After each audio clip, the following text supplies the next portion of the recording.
Hi everybody, this is Gisele Grenier from artplace.ca. What I thought I'd do in this demonstration, and you can see I'm working on my table that I do all my backgrounds on, whether it's canvas or my journals. I don't like to work on my formal drawing table. So I thought I would work on some backgrounds, do a few demos. So basically what I have is I ripped apart a multimedia journal because I prefer actually priming my pages before they're bound. That way they're already stiff, and then when I actually bind my journals, whether I'm going to use a glue binding or I'm going to hand stitch it, everything will be nice and stiff. So I've got my multimedia paper here, and first thing we're going to do, we need to stiffen it up, add some tooth with a bit of gesso. So I've got my grungy brush. This is probably one of the best bristle brushes that I have, and I've abused it so much. I absolutely love it. So I'm just putting on some Permalba gesso. Now the gesso, I'm using Permalba because it's ground marble and pure titanium white. Adds a lot of strength to the pages and a lot of tooth. On canvas, because canvas is already textured, I can thin this down a little bit. I do have in a bottle some of this gesso thinned down with some flow medium when I do some swirl designs. Okay, so we got that done. Then what I do with this is I put it aside, and I have one that's already dry. Now, so it doesn't stick to my table. That's going to be a beautiful piece of artwork just there. Okay, so I've got this piece now. I'm going to move that. Now, what I want to do first is I'm going to put on some ivory black. Yes, I know my regular students are going, Gisele never uses black out of the tube. No, this one here at this time, because we're actually doing background, most of this stuff's going to be covered up anyways. The actual journal background, like I said, I'm doing this on paper because it's so much more cost efficient doing it on paper than on canvas. This particular look is what I like to call grunge. And this particular background is going to be black and deep reds with gold vintage edging on it, and it can be used for a very high contrast for a floral design, even a pet portrait, a wildlife, where anything that you're painting, if it's really light values, then it'll be really good contrast for the background. Okay, and the tube. Now Prima paint comes in a tube and in a jar. For my backgrounds, I prefer out of the tube because I can do this.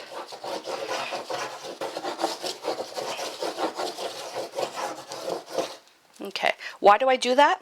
Because as I'm doing this, by the time I cap my tube, get my brush, come on, this swirl here is actually going to set a little bit into the gesso. Okay, the dried gesso page, and the design will actually stay, so there'll be a little bit of texture in there. Although some of this is going to be covered, well, most of it will be covered with the red. Too much water in there. It will be covered with the red. I still like to have that effect. Now what I want to do is I want to push this to the edges, because the edges are going to be the black, and the edges are going to have 2 layers.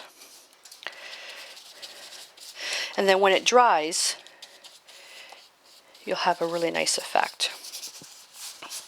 Very rough looking. Now this part here, there's a bit of time factor involved, because I'm going to show you a really neat technique. So I'm just going to quickly just kind of skim over the edge. Okay, this had too much water on it. Silly me. I forgot to squeeze the water out of my brush. So I'm just going to do this. Now I hate using a drawing tool on camera because of the noise, but this is important for what I'm going to show you, and it's going to take a bit of fandangling with my arms. So what I'm going to do is I'm going to put my brush aside. I'm going to grab some paper towel. I'm going to take the heat gun. Now the heat gun is so low in volume I'll be able to talk through this. I'm going to take the heat gun, start drying it, and as it starts drying where I see some tack, I'm going to fandangle it so I can hold the heat gun and with the paper towel. And I'm going to start rubbing with the paper towel, and what that's going to do, when the paint starts to tack up, it'll actually create some bumps and it'll create some additional texture. Okay, so here we go. And where this is best done is where the paint is at its thickest. And as I'm doing this, you won't be able to really tell, but as I'm doing this is that the shine starts to disappear where it starts to dry. Okay, so just keep an eye on it. I have a funny feeling I'm going to be doing it right here. Keep an eye on it, keep an eye on it. You'll know just when you see the ridges. And don't put the heat gun too close or you'll burn the paint and burn the paper. And always keep it moving. Okay.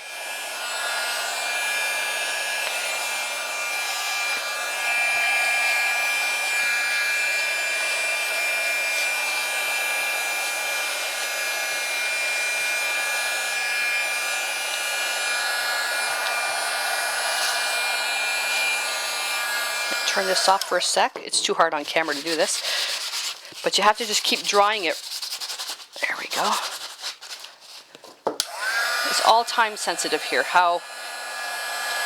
Because this way, as you keep doing this, is that you get these really neat, irregular patterns in your paper. Because we're going to be applying some more black to the outside edges anyways. It creates a nice look. And I'll just continue on to dry it. Okay. And then basically with this, I'm just going to do a light rub with, well, preferably a dry paper towel. You're almost sanding it, which is, and it's very important that if you're going to do the sanding part, that you do not use any true cadmium, cobalts, okay, those types of acrylic pigments, anything with the CL label on it or the California health warning, because if with the CL label on the paint product, acrylics is the most important for this particular format. If you do this, if you inhale the dust particles that gets into your lungs, that's dangerous. So that's why when you're doing these backgrounds, especially when it comes to sanding, it's always best to use non-toxic pigments. You can use true cadmiums in that. That's fine as long as you don't sand. Okay, so that's that. So now I'm going to put this aside to complete its drying stage. And I have one that's already ready. Okay, this one's kind of pretty. So I'm just going to do a light wipe on this. Okay, now there's two steps to this. And basically what we're going to do is we're going to apply the alizarin crimson kind of in the middle, but I'm going to take some alizarin crimson and I'm going to lighten it a little bit with cad red light. I'm not using any white in this because I don't want it to be chalky. I want it to be intense. Okay, so on the side here, I guess I should have showed that. On the side here, I just put a little bit of cad red light, and I try to keep it away from my palette here, and put some alizarin crimson here. I try to keep it away from not my palette, but my background, so it's kind of way over here. I'm just going to mix the two up equal amounts. Okay, and I'm not even going to use my palette knife for this, but I am going to use a big bristle brush, and okay, so what I'm going to do is I'm going to smush this in the center. And it looks kind of bright now, but as we start fading it out, and we're going to come back in a second layer, and we're going to put some alizarin crimson, which is transparent.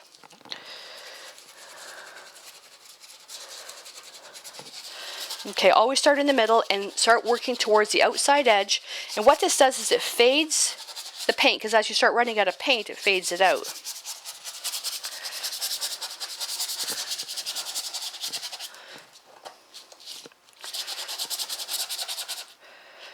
And these bristle brushes can take the abuse. My bristle brushes, as I wear them down to the point where they're not really suitable for my formal paintings, like my pet portrait paintings or whatever, I still keep them because they're perfect for this. Very rarely do I throw a brush out. Actually, the only brushes I actually threw out, and that was way in the beginning, was brushes when we adopted Chaos. She actually chewed the brushes. That didn't last long. Okay, So I'm going to take this brush, I'm going to put it aside, and if you're going to be a while before coming back to this brush, just spray a little bit of water on it, but you don't want it too wet, and you don't want the acrylics to dry. So now what I'm going to do is I'm going to just come back in here, and it's going to wipe off the excess. Now, try not to rub too hard. All you're doing is removing ridges. You don't want any heavy duty ridges for this. Okay, now here I'm just going to kind of pad, because it's going to create some really nice texture. And this paper towel here, if I actually pay attention, and when I'm done with it, I'll actually open it up and just let it dry with the paint on it, because I like using paper towels, whether they have watercolor or an acrylic on them, to actually add to newspaper to create backgrounds to work on.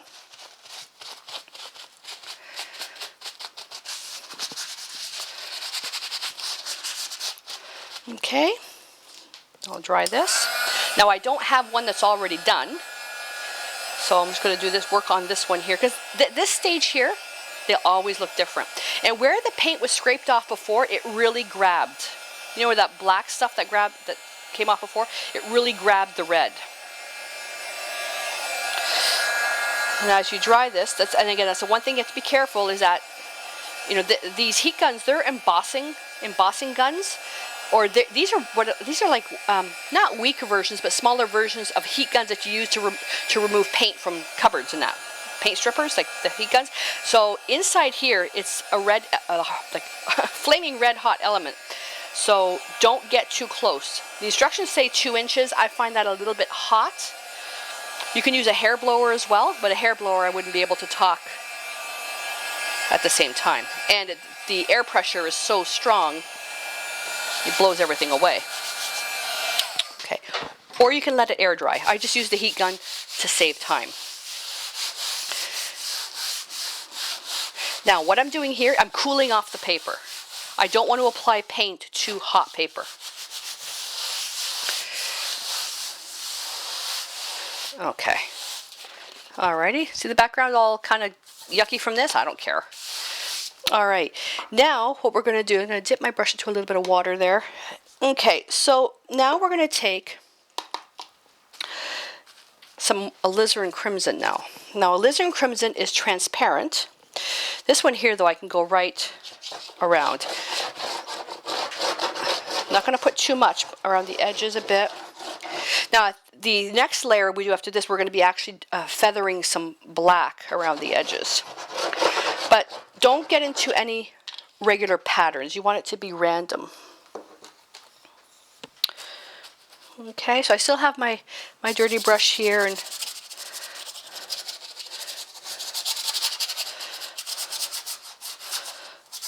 which had just a little bit of water in it because I didn't want the acrylic to dry. If you find that your acrylics dry in your brushes, a couple of drops of winning colors in there, actually what's called 1000+ stain remover now. You let it sit for a little bit, massage, rinse with water, and your brushes should be as good as new. Well, no, not as good as new, but they should be back to normal. Okay. So now I'm going to even go over this outside edge here. What I'm doing is I'm kind of using up the excess paint in my brush. I try to use everything. I don't want to waste anything.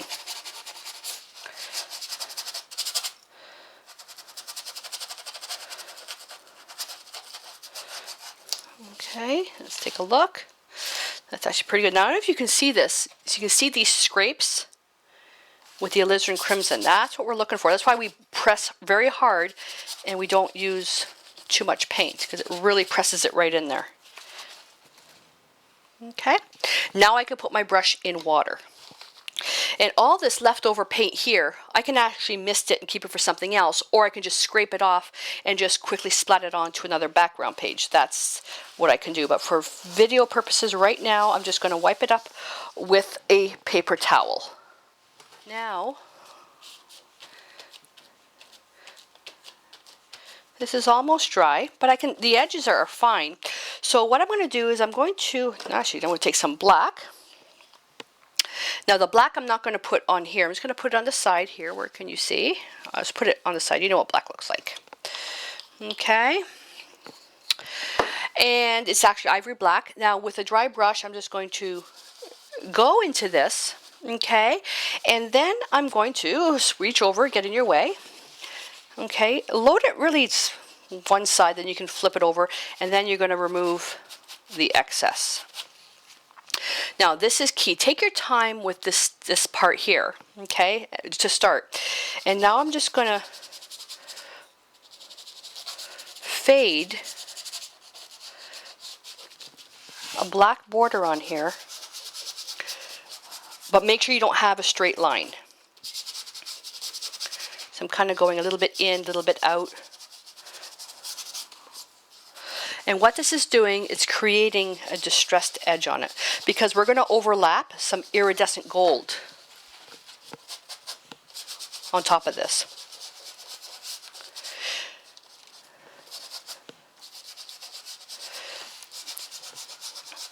Now another background page that I'm going to show you is, instead of using iridescent gold paint to kind of create a little vintage border on it, is I'll do it with a pen. And as we do this, what's happening is that the ivory black is actually just sticking to the ridges in the paper, the paint ridges. And this particular one here, I can put a little bit more paint on there and just kind of go right along here. I apologize for getting out of camera view. I'm trying to... When I'm at my best creativeness, it's not when I'm on camera. It's when I can let my right brain do all the work instead of watching the camera. Okay. Once you get the hang of this, you can whip these off pretty quickly. And you can, oh, see, I put a little bit too much paint here. I can come back in. Now, if it's not coming off with a dry paper towel, get a damp one. There we go. Comes off easy peasy, but let that dry before you go back over it. But you can do these with different colors. But it's best to use an old bristle brush for this technique, because that way you can get the real rough look. A worn bristle brush.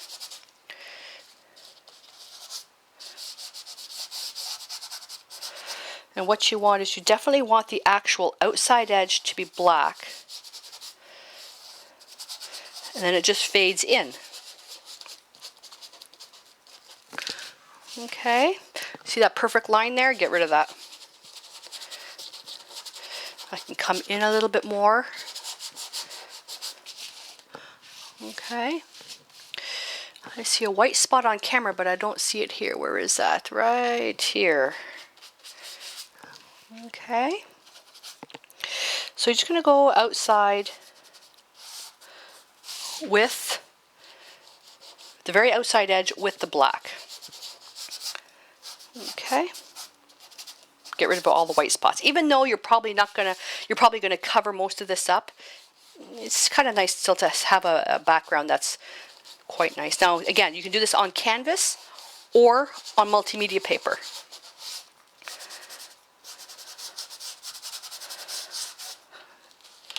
I find that when I'm teaching my students, they're more apt to experiment when working in an actual art journal than on canvas. You couldn't see what I was doing there. I apologize. Sorry about that. All I did was I came out a little bit more here just to show you that I can take, now I went too far. Well, I purposely went too far. You didn't see me. I can take a baby wipe. Okay, and come in with a baby wipe and just lightly go over. I've got it up my finger. Okay, these are pretty delicate. Like this. And just come over, and what it's doing is it's removing some of the black, but leaving it kind of streaky. And with the paper still being tacky, I can do the same thing here. Is I can rub a little bit and see a little bit of the reds coming off, the alizarin crimson. Okay. I still have some white spots there. Let me just come in with a little bit of watered down paint there. There we go. So This particular page now, that's it for the actual painting of the black and red. Now what I'm going to do is I'm going to get some gold. So this is Prima Iridescent Gold. You can use silver, you can use the white, doesn't matter. Put my other bristle brush in water. Now for this one here, I can use just another bristle brush. So dip into the gold, and you're going to do the exact same technique with this, is that you're just going to go along the outside edge. Okay, but this time instead of going like this, I'm just going to ever so lightly. Because of the bristle, oh, a little bit of wet black paint there. Because of the bristles being rough, it's just grabbing the ridges. Use the lightest pressure, and I'm even holding it like this. I shouldn't be. Let's see if I can do this on camera without. Okay, hold it like this. Not like this. Like this is too much pressure. Like this is just laying flat.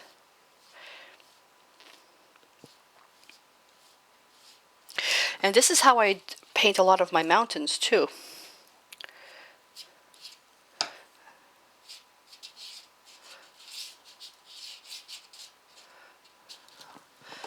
Okay, and if you find that you've gotten a little bit too much paint on it, that's the beauty of acrylics.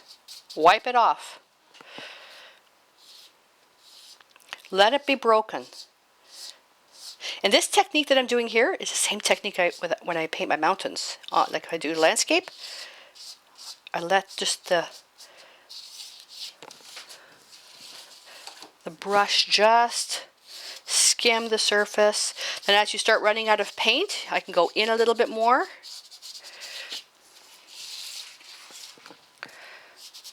Put a little bit too much paint there. I'm not going to worry about it. So as you start running out of paint, that's when you can start getting a little bit more creative.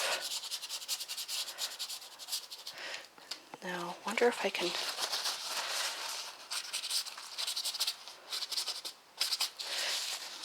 The gold is the one thing that you don't want to smear. Okay. That's actually quite pretty. Make sure the black shows through. Now, in going here, if you find that there's some areas where there's just too much gold, like in this corner right here, go into a little bit of black and just skim over that. And voila, it's fixed immediately. It just knocks it down a little bit. Okay, then when that's dry, you can come back then with the gold. I didn't even wait for it to dry and come right back over it. Okay, so that's the look with a red page, black background, black outside edge with some dry brushed gold. Now what I'm going to do is I'm going to do another page like this using the other pages that I prepared. Another page like this, but I'm going to use a 18 karat gold leafing pen to create my border instead.